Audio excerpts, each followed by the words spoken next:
And if you just nail them a couple times high, like the learning's pretty substandard, right? So what I want is I want a bunch of reps, as many as the dog would give me while still feeling comfortable. And you have to be careful with this, whether it's a toy or whether it's food, especially with food, and we can talk about that as well, but with food stuff, dogs can get bummed out really quick, right? They're like going in, eating the food, you're outing them away from the food.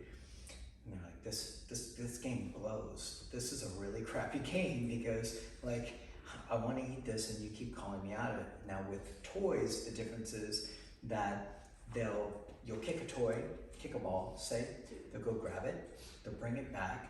When you out them, you're not outing them from the best part of it. Like when I'm outing him from food, I'm outing him from the best part of it, right? But when I'm outing a dog from a toy, from a ball, I'm not outing him from the best part. The best part's the chase, right, and the grab. So that's why when you do outwork with a toy, with a ball, you get more reps typically, because the dog enjoys, because the game's like, cool, it's a game with rules that I kind of dig, right? I grab it, I bring it back, you kick it for me, I grab it, I bring it back, you kick it for me. But with the food, you let me go eat, but then you recall me out of it at the thing I like the most of this interaction. Does that make sense?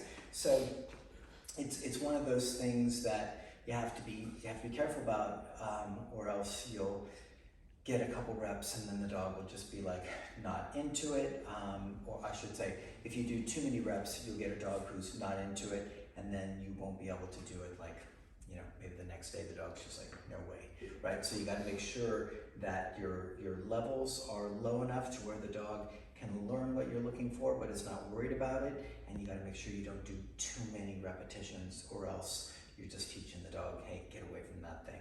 Like I said, with toys, balls, things like that, and if the dog's super toy ball driven, you get way more opportunity to create more reps because the game works for them, because you're not ruining the game for them at their highest point. That said, if a dog is super food driven, you also get more reps because the dog's like, okay, so you pulled me out of it, but I still get to go back, right? But if a dog's kind of like mediocre about it, they'll be like, I'm into it, oh, I gotta get out of it, oh, it's not such a big deal, I'll just hang back, right? Make sense? Cool. Awesome.